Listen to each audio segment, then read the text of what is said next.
Olá, tudo bem? Vamos falar aqui de um assunto maravilhoso. Vamos bater um papo aqui. Eu aqui com a minha nova Almeida atualizada, não estou gravando na frente do computador porque às vezes nós temos que fazer isso, que é para pôr as pessoas para ler os escritos, né? Deixa eu separadorzinho de... Se você tiver separadorzinho de qualidade de página, você que ainda frequenta tempo aí e que você é um apreciador desse trabalho nosso aqui, manda um separadorzinho para mim, tá? Tô usando de papelão aqui mesmo, não tem nada não. Tô separando só poucas coisas que eu quero ler para você aqui. E o assunto que eu vou falar hoje, que é que Paulo falava da maravilha dos dias dele, né? Dos dias de Paulo. Só que nós estamos depois de quase 2000 anos das maravilhas que aconteceram no dia de Paulo. Quase 2000 anos. Então, se nos dias de Paulo a coisa já era maravilhosa, você imagine nós que estamos no Evangelho Eterno. Então, esse assunto que eu vou falar nesse vídeo com você, tô deixando até minha barba aqui, ó. Eu falei pra minha mulher ontem, brincando com ela, antes de ontem, falei, eu vou deixar a barba agora, isso aqui, quando parar as dores da minha coluna, eu vou tirar a barba. Ela falou, então acho que você não vai tirar isso mais nunca. Eu falei, pior que eu acho que não. Tô brincando, não é promessa que eu tô fazendo, não. Então esse assunto que eu vou falar aqui, religioso, vai ficar mais perdido do que segue em tiroteio. Pessoas que, religiosos que eu falo, da graça, tá? Porque quem tá em Paulo é religioso também. Não é só quem está em Jesus de Nazaré. Claro que quem está aprendendo da graça não é um fariseu, né? Diferentemente é isso daí. Mas continua, porque Paulo era um religioso. Queira ou não queira, ele tinha resquício de religiosidade na cabecinha dele, né? Quando você vai lendo, acompanhando Paulo e vê Jesus não era. E Yeshua não era religioso nem 1%. Paulo tinha uns detalhes de religioso. E quem está em Paulo, queira ou não queira, é um religioso. Agora, quem está no Evangelho Eterno, é impossível ser religioso, é impossível. É impossível. Então, esse assunto que eu vou falar aqui, eu vou ler Gálatas 4, que Paulo fala umas palavras maravilhosas. Quantas vezes, né, eu falava até esses dias, que Paulo disse que foi resgatado, né, que Cristo, quando falou, derramou seu sangue, disse naquele madeiro, o tetelestai está consumado, ele resgatou, né, os que estavam na lei, para não cumprir mais as leis. E aí esses clamam, Abba Pai. Então só vai entender o que eu vou falar aqui, quem está entendendo um pouco do Evangelho Eterno. Se você ainda não chegou ao nível de entender o mínimo que seja do Evangelho Eterno, que foi estabelecido no ano 70, você também não vai entender. Você vai ser igual um seguidor de Moisés. Você não vai entender. Um pregador, um dito pastor, bispo, porque esses títulos não existem mais. Um pregador dito que usa esses títulos, então, para ele, não é nem heresia, mas ele nem vai me chamar de herege, ele vai chamar de ET, sei lá, é perigoso ele ligar lá pro Fantástico e falar, achei o ET de Varginha. Ele está no canal do YouTube, o nome dele é Cláudio Mendes, e o canal dele chama-se Limpos pelo Evangelho Eterno, ou antigamente Limpos pela Graça. Esse é o ET de Varginha, de tão abismado que ele vai ficar.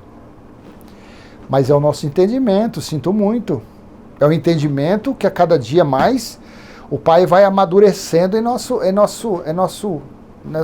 massa cinzenta. Cada dia mais vai ficando mais apurado esse entendimento, que é o entendimento do Evangelho Eterno. O que é Evangelho Eterno? Pessoas entram no comentário, o que é Evangelho Eterno? Evangelho, Reino de Deus,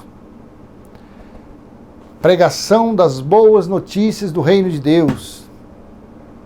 Porque não tem você falar boas notícias do cuscuz com arroz doce, boas notícias do bolo de fubá, bolo fubá cremoso. Estou falando bolos que eu gosto, tá? Aquele arrozinho doce com bastante coco, aqueles pedacinhos de coco. E muito leite condensado, assim. O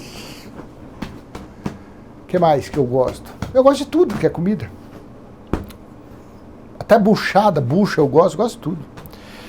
Então você vê que esse entendimento é um entendimento maduro. esse é um entendimento de nível que você não vai achar por aí.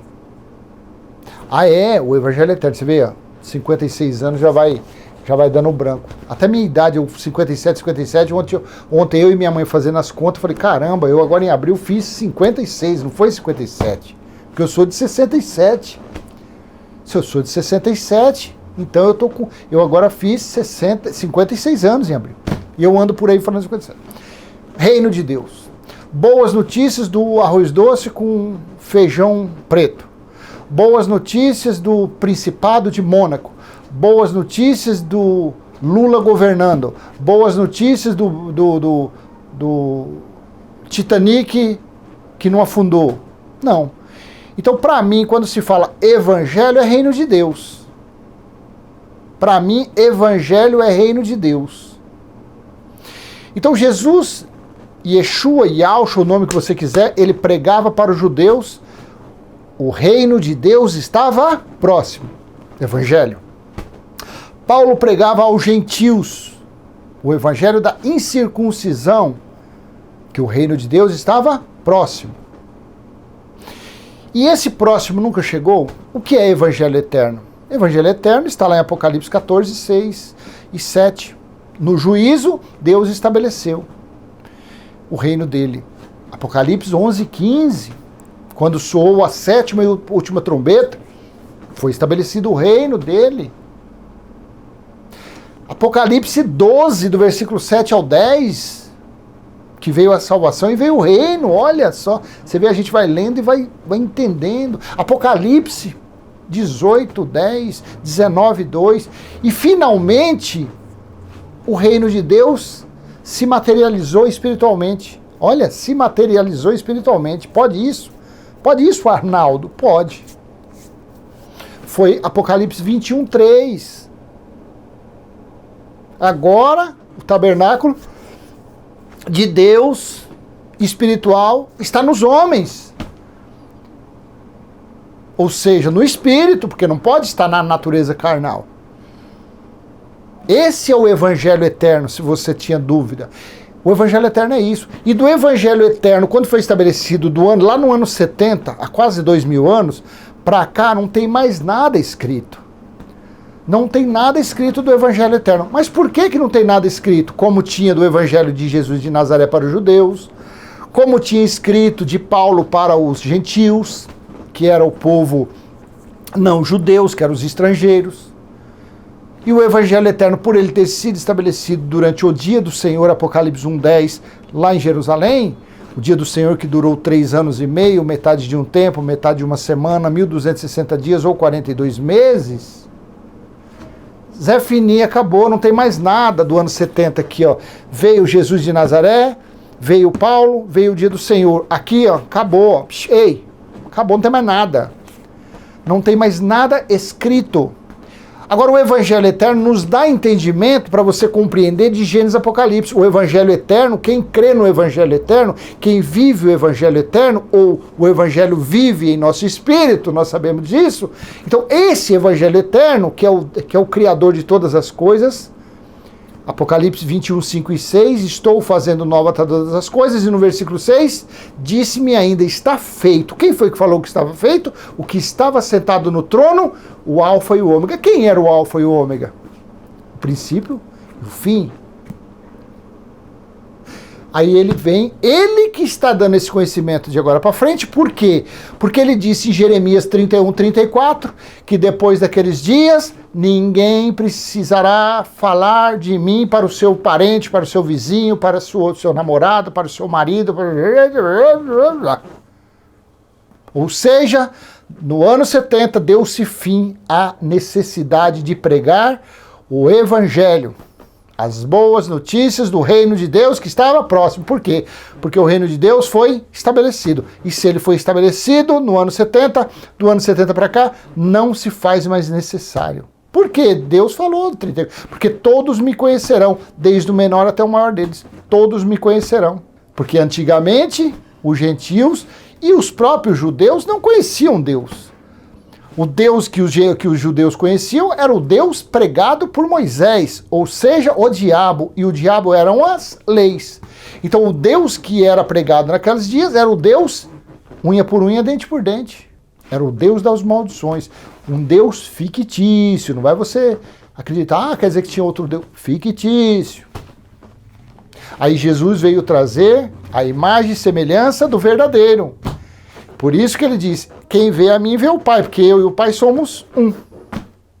Ou seja, quem estava lá no revestido de véu era o próprio Criador, Deus, manifestado como Filho. Por isso que, às vezes eu brinco, né? Que pena, né? Que Jesus de Nazaré não veio para nós gentios. Ele veio para os judeus, Mateus 10, 5 e 6 e Mateus 15, 24. Jesus de Nazaré veio somente para os perdidos da casa de Israel. Porque como eu queria aqui estar falando para você, mas eu mesmo assim eu estou sendo abelhudo, eu estou falando dele, mostrando que ele falou para os judeus de uma forma diferente de Paulo para os gentios. Paulo era um religioso, nem que seja 1%. Jesus e Yeshua não tinha nem 1% de religiosidade. Ele era amor, justiça, justiça mesmo.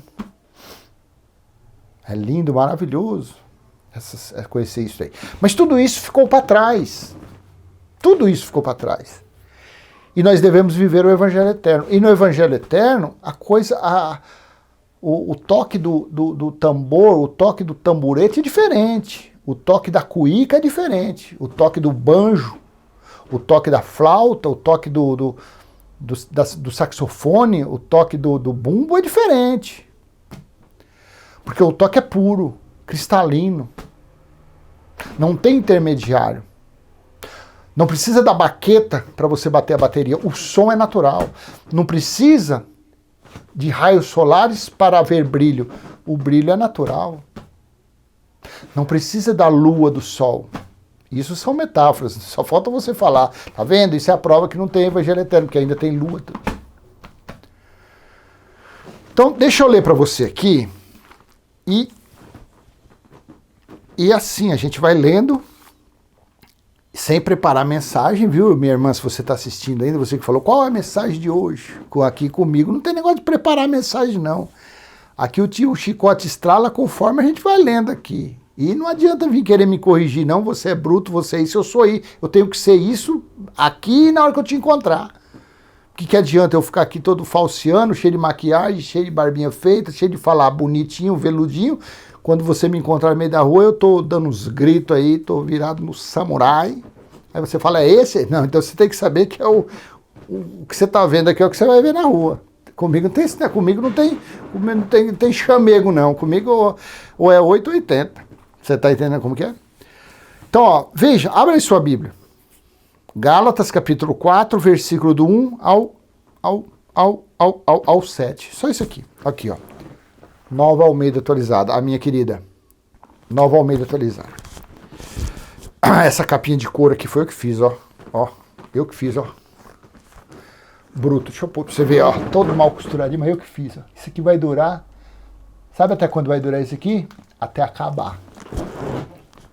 Couro, viu? Isso aqui é couro mesmo. Aqui, eu fui lá no Braizão, ó. Aqui, ó. Ó. Ó. Aqui, ó. Busquei, eu mesmo fiz, ó. Costurei aqui, ó. Tá aqui, a bichinha tá aqui dentro, aqui, ó. Não tem... Tem algumas referências, mas não tem estudo de... Graças a Deus nós chegamos num nível que não precisa nada disso. Pelo contrário, os estudos dele faz a pessoa ser um incrédulo igual a eles. Então, Gálatas capítulo 4, versículo 1 em diante.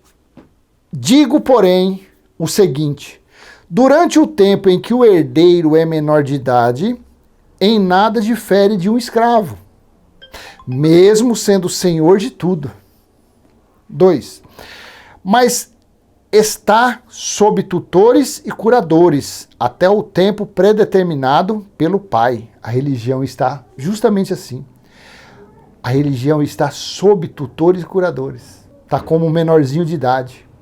Sendo conduzido, já são filhos, já são herdeiros, mas ainda estão vivendo como subjugados a alguém, a tutela de alguém. 3. Assim também nós, quando éramos menores, estávamos escravizados aos rudimentos do mundo, ou seja, do legalismo de Moisés, Paulo que estava falando, vamos respeitar a época. Paulo estava falando, assim também nós, quando éramos menores, estávamos escravizados aos rudimentos do mundo, direcionado à escravidão da lei. Não pode isso, não faz aquilo, é proibido isso, não pegue isso, não coma isso. 4. Mas, quando chegou a plenitude do tempo, Deus enviou o seu filho, nascido de mulher, nascido sob a lei.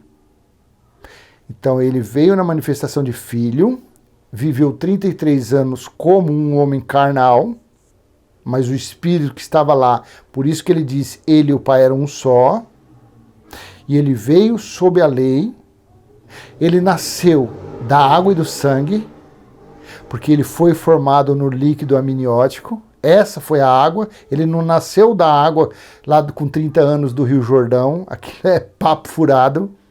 A água que ele nasceu foi do líquido amniótico, e o sangue é o que forma o corpo de uma pessoa. E nele foi colocado o fôlego de vida, que é a vida dele, e o Espírito, que ali estava o Espírito de Deus. 5. Então ele, no 4 assim, mas quando chegou a plenitude do tempo, Deus enviou o seu filho, nascido de mulher, nascido da lei, para resgatar os que estavam sob a lei, a fim de que recebêssemos a adoção de filhos. Então, nessa época, nesse time, nessa cronologia, aqui Paulo estava falando que porque Paulo era um israelita da tribo de Benjamim, Paulo e os judeus foram resgatados da lei para não mais praticarem obras diante da cruz, foram libertos, foram retirados de lá, a fim que recebêssemos a adoção de filhos. Só que eu e você, nós não nascemos na época que Paulo pregava o favor imerecido para os gentios. Nós não somos da época da graça pregada por Paulo. Nós nascemos depois do ano 70. E o que aconteceu no ano 70? Aconteceu o julgamento, o grande juízo final lá em Jerusalém. As contas foram cobradas dos israelitas, dos judeus e dos gentios que estavam lá. Porque mesmo os gentios não tendo a lei escrita, como os judeus, mas na mente e no coração, Deus sempre colocou a lei nos gentios. Só que os gentios não sabiam disso, ninguém sabia disso. Isso está lá em Romanos 2,14. Então os judeus foram julgados no ano 70 pelas leis escritas, que eles não obedeceram, e os gentios, pela carnalidade deles, sabendo que era o certo e o errado, eles não tinham a lei escrita, mas eles tinham na consciência, eles passaram também pelo chicote. Os que estavam em Jerusalém nos 3 anos e meio, no dia do Senhor. A fim de que recebêssemos a adoção de filhos. Então, nos dias lá, eles foram recepcionados, tiveram essa adoção como filhos. O nosso caso é diferente totalmente, é 180 graus de diferença. Nós não estamos, isso aqui aconteceu há quase 2000 anos, vamos respeitar as épocas, as fases. E tem religioso que entra aí falando, o tempo da Bíblia não tem tempo, serve para eles e para... Então fique você com esse seu tempo, seu cabeça de bagre.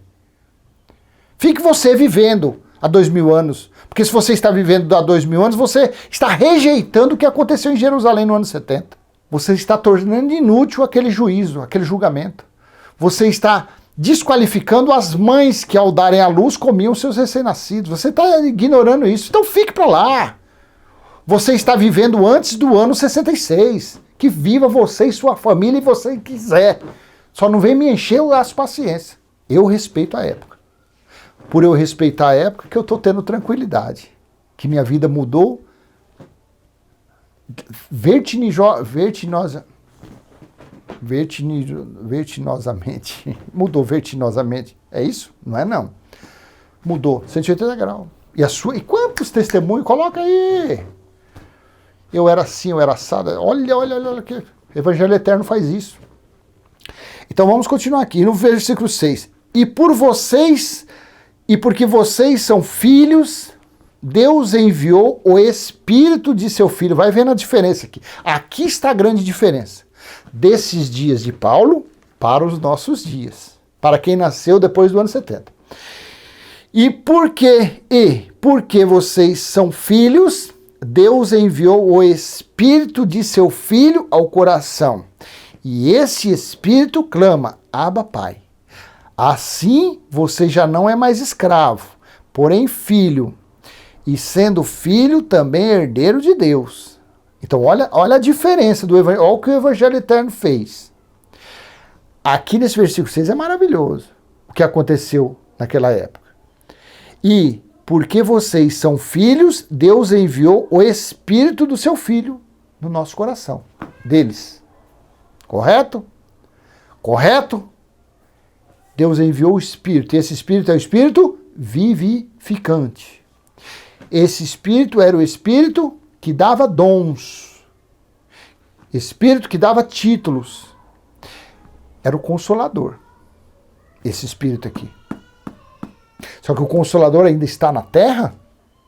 Para o religioso, sim, porque eles ficam por aí buscando dons, porque eles ficam por aí vomitando dons. Dom de cura, dom de balabachúrias, dom de profecias, coisas que no ano 70, quando o perfeito veio, se acabou. Não existe mais o Consolador não está mais na terra. Esse Espírito aqui não está mais na terra. O entendimento desse daqui não é nem mocotó, não. Que mocotó? Mocotó ficou para trás. Isso aqui é porva pura. O entendimento é você comer uma colherada de porva pura, isso aqui, e não engasgar. O Evangelho Eterno dá esse entendimento. Esse entendimento aqui é um doutorado, mas é um doutorado com doutorado. Esse versículo 6 aqui. Mas isso só entende quem está entendendo o Evangelho Eterno. Eu não vou aqui falar o nome de 2, 3 pessoas que eu me lembro aqui. Agora mas os irmãos que estão colocando aí, que estão acompanhando, vivem no Evangelho Eterno. Eu entendi o Evangelho Eterno. O Evangelho Eterno é Deus no meu espírito. É o tabernáculo dele. Não é mais somente o Espírito, que já era grandioso. A Bíblia, o Evangelho Eterno não fala que foi dado somente o Espírito. O Evangelho Eterno não faz. O Evangelho Eterno fala que é Ele nos homens. Ele quem? O Criador. Então, olha a diferença do entendimento da graça, para quem lê isso, e o entendimento do Evangelho Eterno, a diferença. Olha o Evangelho Eterno como é grandioso. Eu agradeço a Deus, ao Senhor, a Jeová, ao Espírito, a Elohim, o nome que você quiser. Eu só sei que Ele é o Espírito, Ele é o Criador de todas as coisas. Nem eu sei qual o nome que eu uso, sinceramente.